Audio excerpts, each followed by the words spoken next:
Tonight we step into the shadows. But before we do, a crucial ask. If you're drawn to the real, the unfiltered, the stories that others often keep silent, then your support is essential. Please, if you value this journey into truth, take a second to subscribe, like this video, and share it. It's your engagement that empowers me to continue unearthing these hidden narratives. Thank you deeply. Now settle in. The story I have for you tonight, it's a raw one. It's called, Beware the Kind Neighbor. The walls in this complex were paper thin, I swear. You could hear Mrs. Henderson's chihuahua yapping 3 apartments down like it was in your own living room. So, when the new couple, Mark and Sarah, moved into 2B next door, I knew it was only a matter of time before their domestic dramas became my unintentional reality TV. Sarah was striking. The kind of woman who turned heads without even trying. Long blonde hair that always seemed to catch the light, a figure that filled out jeans in a way that made you pause, and eyes that were this mesmerizing shade of green. Mark, on the other hand, was average. Nice enough, I guess, but the kind of guy you'd forget the second he walked out of the room. They were an odd pair visually. My apartment, 2A, was positioned just right, sharing a wall with their living room and, I guess, their bedroom. At first, it was just the usual apartment noise, muffled TV sounds, the thump of music, the occasional raised voice, which, let's be honest, happened in every building in LA. But then I started noticing things. Things specifically about Sarah. It started subtly. I'd be grabbing my mail and see her rushing out in the mornings, dressed impeccably for work, but with this tight, almost strained look on her face. Or I'd hear her on the balcony talking on the phone in hushed tones, her voice laced with a kind of weary sadness I couldn't quite place. And then there were the nights. The distinct sound of, well, not exactly arguing, but these tense, clipped conversations that bled through the wall, followed by long silences. The kind of silences that spoke volumes. My curiosity, I admit, started as simple neighborly interest. Was she okay? Was everything all right over there? But then it morphed into something else. Something a little darker, a little more compelling. It was the way she moved, even when she thought no one was watching. There was a suppressed energy about her, a kind of simmering sensuality that was both captivating and a little heartbreaking. One late night, insomnia keeping me company, I was scrolling through tech blogs as you do at 3 a.m., and an article about miniature spy cameras popped up. Suddenly, an idea, insidious and undeniably wrong, took root. What if, just what if I could get a glimpse into what was really going on next door? Not in a creepy stalker way, I told myself, but just to understand, to see if Sarah was okay. Yeah, right. The next day, fueled by a potent mix of caffeine and questionable ethics, I ordered a discreet little camera online. The kind that looked like a phone charger. Amazon Prime delivered it in a depressingly efficient 24 hours. Setting it up was easier than I expected. I drilled a tiny, almost invisible hole through the shared wall, positioning it strategically to get a view of what I hoped was their living room, maybe a corner of their bedroom if I was lucky. Wiring it up to a hidden power source and linking it to an app on my phone, I felt a thrill of nervous excitement mixed with a hefty dose of guilt. The first night I barely slept. Every notification on my phone made my heart jump. Finally, around 10 p.m. I got a live feed. And there she was. Sarah in her living room. But not as I expected. She wasn't dressed in some frumpy pajamas or anything. She was wearing this slinky crimson silk robe that barely skimmed her thighs. The kind of robe that screamed, "Come hither," even when she was just standing there, which she was. Just standing by the window, staring out at the city lights, a glass of wine swirling in her hand. Her shoulders were slumped, her posture radiating this deep, profound loneliness. Then Mark walked in. He was in sweatpants and a stained t-shirt, looking like he'd just rolled off the couch. He grunted something I couldn't hear, and Sarah turned, her face hardening. Whatever she said back, it wasn't friendly. He just waved her off dismissively and plopped down on the sofa, flipping on the TV to some sports channel. Sarah watched him for a long moment, her expression unreadable, before turning back to the window, her shoulders slumping even further. The camera feed continued throughout the evening. Mark remained glued to the TV, cracking open beers, oblivious to Sarah's presence. She moved around the apartment like a ghost, tidying up, refilling her wine glass, her movements slow and deliberate, as if she were conserving energy. There was zero interaction between them. No conversation, no touch, no glance even. It was like they were living in separate universes, occupying the same space.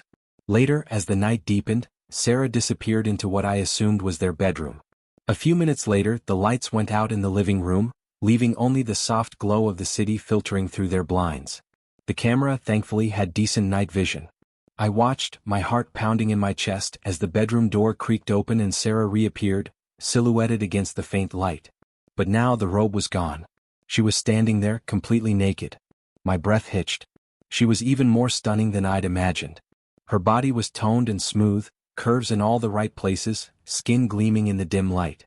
She walked slowly to the window, her back to the camera, and just stood there for what felt like an eternity, her gaze fixed on the city below. It was a raw, vulnerable display of loneliness and desperation that was both incredibly arousing and deeply unsettling. Then she did something that made my blood run cold and hot at the same time. She reached up and began to slowly, deliberately run her hands over her own body, starting at her shoulders, down her arms, tracing the outline of her breasts, her fingers lingering on her nipples, which tightened visibly in the cool night air. She moved lower, her hands gliding over her stomach, her hips, down between her legs, her fingers disappearing into the darkness between her thighs. I watched, transfixed, a voyeuristic thrill coursing through me, mixed with a strange pang of empathy. This beautiful woman, alone in her apartment, seeking solace in her own touch, while her husband, just a few feet away, snored on the couch, oblivious. It was a stark and disturbing portrait of a marriage gone desperately wrong, and I, armed with my illicit camera, was now a privileged and undeniably complicit witness. This was just the beginning, I knew. And I had a feeling things were about to get a whole lot more complicated. Watching Sarah through that camera, seeing her vulnerability, it did something to me. It wasn't just voyeurism anymore, it was like a connection, twisted as that sounds. I knew things about her, intimate things, that even her own husband seemed oblivious to. And that, I gotta admit, was a potent aphrodisiac. I found myself thinking about her constantly. At work, during my workouts, even while I was trying to sleep. The image of her naked at the window, those curves, that raw emotion, it was burned into my brain. And then the stupid idea hit me. Why not reach out? I know, completely insane. But the thought wouldn't let go. I had her number right there in the building directory. Just sitting there begging to be used. After a solid hour of internal debate, fueled by too much coffee and a whole lot of pent-up desire, I typed out a text. Kept it casual, or at least tried to. Hey Sarah, it's your neighbor from 2A. Just wanted to check in, saw you on the balcony earlier, looked like you could use a friendly face. Coffee sometime? Set. Then the anxiety set in. What the hell was I doing? This was beyond creepy. This was bordering on full-blown stalker territory. I almost deleted the camera app, threw the charger cam in the trash, and pretended none of this ever happened. Almost. My phone buzzed. My heart leaped into my throat. Hey. Yeah, coffee sounds good. Actually, kinda needed that. Crazy day at work. Sarah. Holy shit. She replied. And she was down for coffee. Okay, maybe this wasn't a complete disaster. Maybe this was an opportunity? To be a friend, a neighbor, someone she could talk to. Yeah, that's it. Totally innocent intentions. Right. We met at the coffee shop downstairs the next morning. She was even more stunning up close. That sadness I'd seen through the camera? It was still there, lingering around her eyes, but when she smiled, it was like sunshine breaking through clouds. We talked about work, the building, the insane LA traffic. Nothing personal, nothing heavy. Just polite neighborly chatter. But I was watching her, really watching her, and I could feel the undercurrent, the unspoken tension simmering beneath the surface. A few days later, I texted her again. Hey, movie night at my place? Got a killer sound system and way too much popcorn. She hesitated this time. Mark's home tonight? No worries, rain check then. Maybe another time. I played it cool, but inside I was buzzing. She hadn't said no. Just, not tonight. The texts became more frequent. Little jokes, sharing articles, complaining about the building manager. Building rapport, I told myself. But my real agenda was bubbling beneath the surface, getting harder and harder to suppress.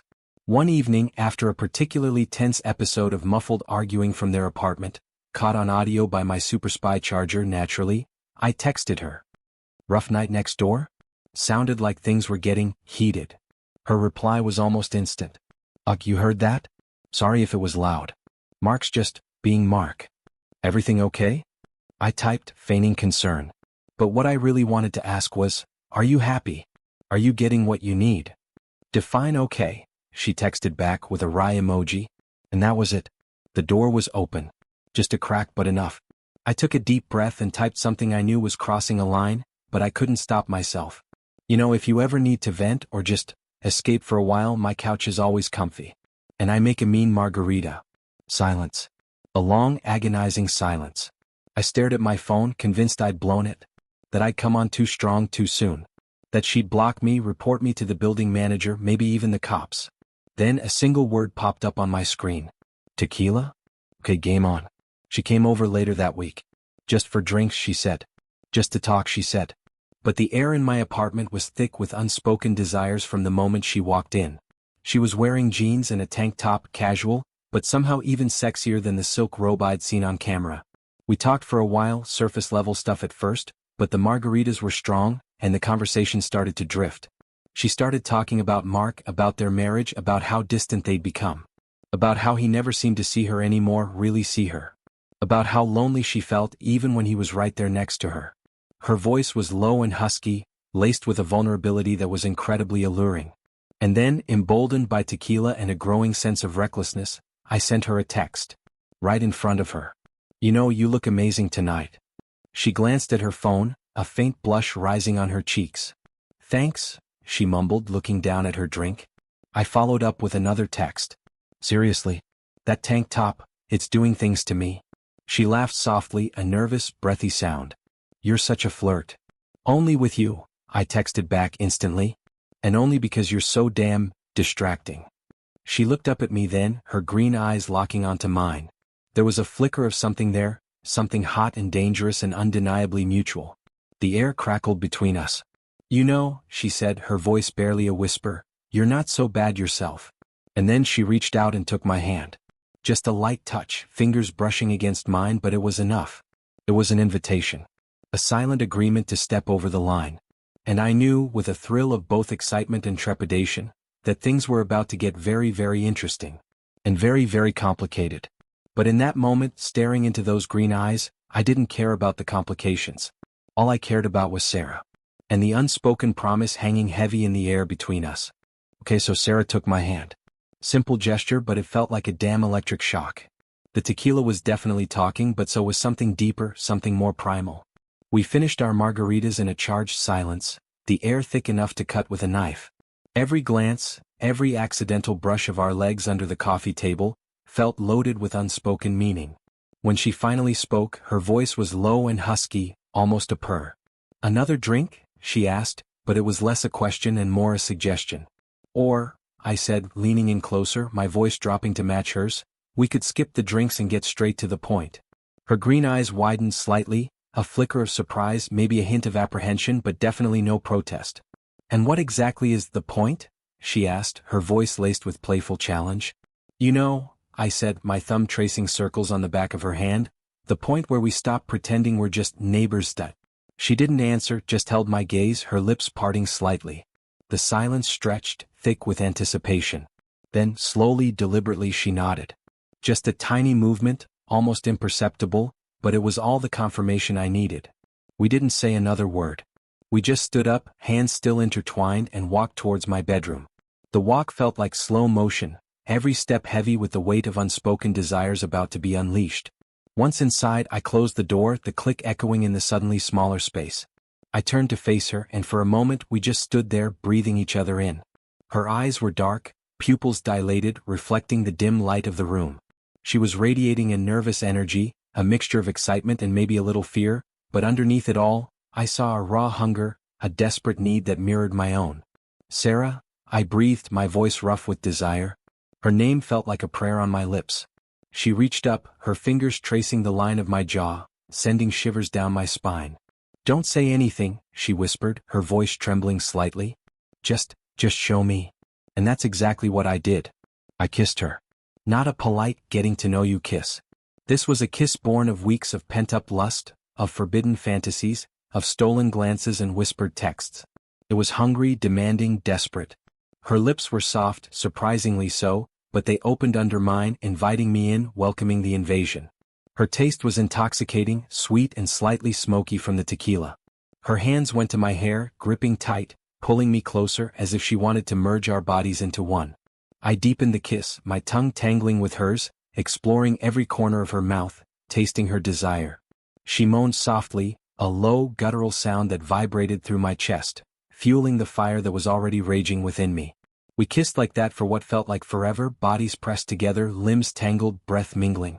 Clothes became an immediate obstacle. My hands fumbled with the button of her jeans and she mirrored my actions, tugging at my shirt, her fingers hot against my skin. We undressed each other with a frantic urgency, clothes falling to the floor in a tangled heap. In the dim light, her body was even more breathtaking than I'd imagined. Those curves, that smooth skin, the way her breasts swelled and her nipples hardened in the cool air, it was sensory overload. She was watching me, her eyes roaming over my body, taking me in, appraising, desiring. It was incredibly arousing, this open, unapologetic lust in her gaze. "You're beautiful," I breathed, my voice hoarse. "So are you," she whispered back, reaching out to touch me, her fingers tracing the muscles of my chest, sending another jolt of electricity through me. And then we were on the bed, tangled limbs and desperate kisses and whispered moans. There was no gentle foreplay, no slow build-up. We were both too far gone, too consumed by need. It was raw, urgent, almost frantic. We were two people starved for touch, for connection, for something real in the middle of a life that felt increasingly fake. I kissed her everywhere, her neck, her shoulders, her breasts, licking and sucking until she cried out, her body arching against mine. Her hands were everywhere too, exploring, demanding, driving me wild. She was just as hungry, just as desperate, just as lost in the moment as I was. When I finally entered her, she gasped, a sharp intake of breath that was both pain and pleasure. She wrapped her legs around me, pulling me deeper, tighter, her nails digging into my back. We moved together in a rhythm dictated by pure instinct, driven by a need that transcended words. The world outside ceased to exist. There was only this raw, visceral connection, this desperate grasping for something real in the darkness. The climax hit us both like a tidal wave, a shattering release of tension and desire. We cried out together, bodies shuddering, clinging to each other as if afraid to fall apart. And then, slowly, gradually, the tremors subsided, leaving us breathless, sweaty, and utterly spent. We lay there for a long time, tangled in each other's arms, the silence punctuated only by our ragged breathing. The tequila had worn off, replaced by a different kind of intoxication, the intoxication of shared intimacy, of forbidden pleasure, of crossing a line we both knew we probably shouldn't have crossed. But in that moment, lying next to Sarah in the aftermath of our explosive encounter, guilt and consequences were the furthest things from my mind. All I could think about was the feel of her skin against mine, the taste of her lips, the raw, desperate passion in her eyes. We had started something dangerous, something messy, something that could blow up in our faces. But right now, in this stolen moment, none of that mattered. Right now, all that mattered was Sarah. And the undeniable, electrifying connection we had just forged in the dark. The affair had begun and there was no turning back. Lying in bed with Sarah afterwards, the initial euphoria began to fade, replaced by a creeping unease. The sex had been incredible, raw and liberating, but now the reality of what we'd done crashed down like a ton of bricks. She was married. To the guy in the next apartment. And I was the guy sleeping with his wife in my apartment, probably within earshot of their living room. The silence in the room felt different now. No longer charged with desire, but heavy with unspoken questions, regrets, and a growing sense of dread. Sarah shifted beside me, pulling the sheet up to cover her nakedness. She didn't meet my eyes. "Wow," she said finally, her voice barely above a whisper. "That was?" "Yeah," I agreed, equally hushed. "It was." Understatement of the century. Another silence stretched out, longer this time, punctuated only by the distant hum of city traffic and the frantic thump of my own heart. Then she spoke again, her voice laced with a tremor I hadn't heard before. "We shouldn't have done that." The words hung in the air, cold and stark. Truth bombs. I knew she was right, logically, rationally, morally. But a part of me, a selfish, reckless part, wanted to argue, to deny, to cling to the memory of her body entwined with mine. "Maybe not," I conceded, trying to sound nonchalant but failing miserably. "But we did." She finally looked at me then, her green eyes filled with a mixture of confusion, regret, and something else. Something that still looked a lot like desire. "What now?" she asked, the question heavy with implications. "Now." I stalled, scrambling for an answer I didn't have. "Now we figure it out." Lame. Pathetically lame. She sighed, a long, drawn-out sound of resignation. "Figure it out? There's nothing to figure out. This was a mistake. A one-time thing." "Was it?" I challenged, raising an eyebrow. Felt like more than a one-time thing to me. She didn't respond, just looked away again, staring at some imaginary point on the wall. Her silence spoke volumes. We both knew it wasn't a one-time thing. The connection, the chemistry, the raw need, it was too strong, too real to dismiss as a drunken mistake. But the guilt was real too. And the fear. Especially for her. She was the one with everything to lose. Her marriage, her reputation, her life as she knew it. I was just the neighbor. The guy who lived in 2A. I could walk away relatively unscathed. She couldn't. And then the thought hit me, cold and sharp as a shard of ice. The camera. My damn spy camera. It was still there, hidden behind the wall, silently recording everything. Every stolen glance, every whispered word, every touch, every moan. Evidence. Incriminating evidence. Not just of the affair but of my initial, creepy voyeurism. My stomach clenched. I felt sick. The thrill of the affair suddenly curdled into something bitter and toxic. This wasn't just a passionate indiscretion. It was built on a foundation of deception and invasion of privacy. I was a creep. A voyeuristic, cheating creep. And Sarah. Sarah had gotten tangled up in my mess. I had to tell her. I had to confess about the camera. But the words caught in my throat. How could I? How could I admit to spying on her, to watching her in her most vulnerable moments, to using that knowledge to manipulate her into this affair? It was beyond fucked up. It was monstrous. The silence stretched again, thick with unspoken confessions and mounting dread. Finally, Sarah broke it, her voice low and strained. I have to go, she said, abruptly sitting up, pulling the sheet tighter around her. Mark will be wondering where I am. Wondering where she was? Probably snoring on the couch, oblivious to the fact that his wife was just a few feet away, naked in another man's bed. The irony was almost unbearable. Right? I said, my voice flat. Of course. She got dressed quickly, efficiently, her movements jerky and tense. She avoided my gaze, her face pale and drawn. The vibrant, passionate woman from just moments ago was gone, replaced by a ghost, haunted by guilt and fear. As she reached the door, she paused, her hand on the knob, her back still to me. This can't happen again, she said, her voice barely audible. Ever. And then she was gone, slipping out of my apartment and back into her own life, leaving me alone in the suddenly cold and empty room, the weight of my guilt crushing down on me. I sat there for a long time, staring at the closed door, the image of Sarah's retreating back burned into my mind. The passion was gone, replaced by a gnawing anxiety. The thrill had evaporated, leaving behind a bitter aftertaste of regret and self-loathing. And the camera. The damn camera was still recording. Silently, relentlessly documenting my descent into moral bankruptcy. I had to get rid of it. No. But as I got out of bed, my mind raced. Deleting the footage wouldn't erase what I'd done. It wouldn't undo the affair. It wouldn't make me a good person. It would just bury the evidence. And the guilt, the fear of discovery, the knowledge of my own depravity, that would still be there, festering beneath the surface, waiting to explode. The affair had begun in passion, but it was quickly morphing into something else entirely, a tangled web of lies, secrets, and mounting paranoia. And I had a sickening feeling that we were both about to get caught in its sticky, suffocating threads. The game was far from over. In fact, it felt like it was just beginning, and the stakes were higher, and the potential for disaster greater, than I could have ever imagined.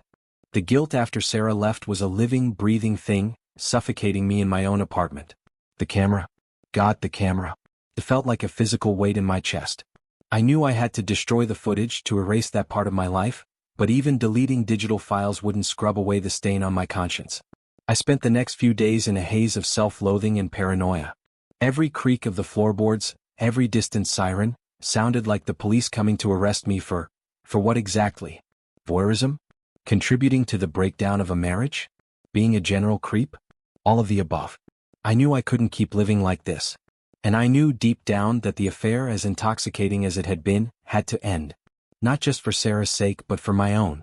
This wasn't the path to happiness. It was a detour down a dark, dead-end road.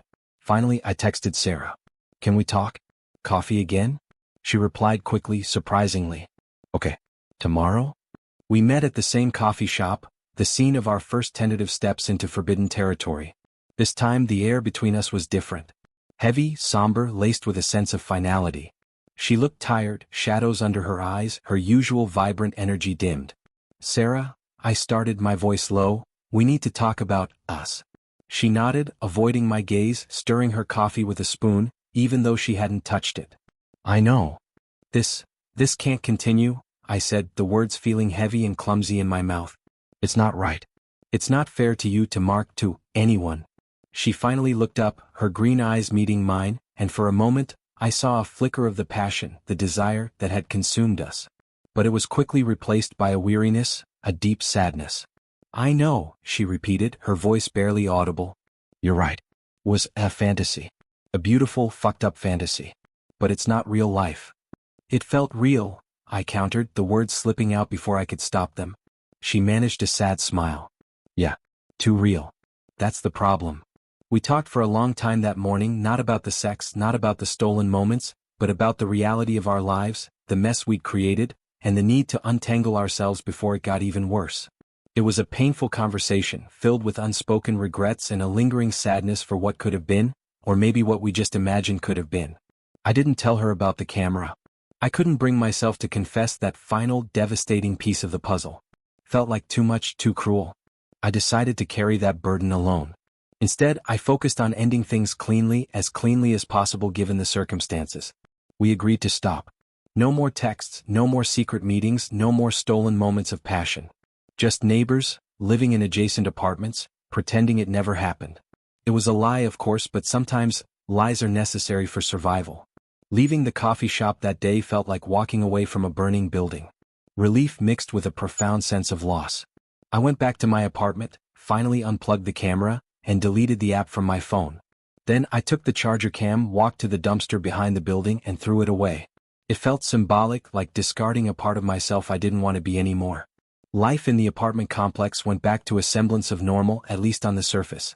I saw Sarah occasionally in the hallway by the mailbox, always polite, always distant. We were ghosts to each other, haunted by the memory of our shared secret. I even saw Mark a few times, oblivious as ever, grunting a neighborly greeting, completely unaware of the storm that had raged just inches from his own life.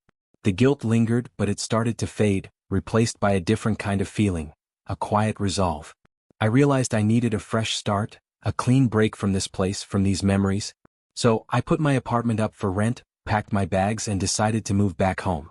Not back to some idealized past, but to a place where I could rebuild myself, away from the temptations and shadows of my recent mistakes. I didn't reconnect with any past loves, no sudden fairy tale romance materialized.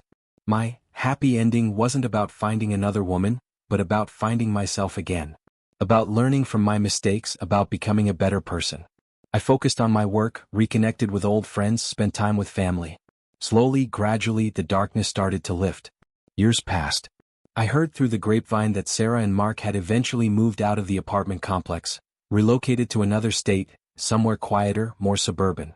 I hoped, for her sake, that she found some peace, some happiness, maybe even a way to salvage her marriage, or to find a healthier path on her own.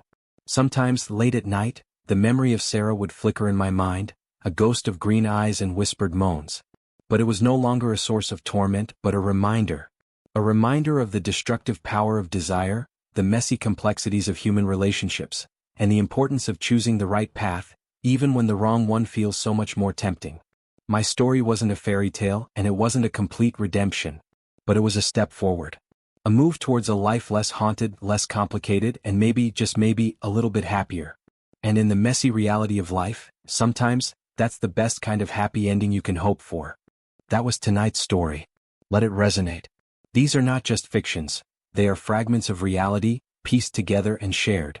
If you want to hear more from the hidden corners of life, your support is paramount. Don't forget to like, share, and subscribe to ensure these stories continue to be told. Join me again soon as we delve into another real-life narrative, unearthed from the depths. Until next time, be aware.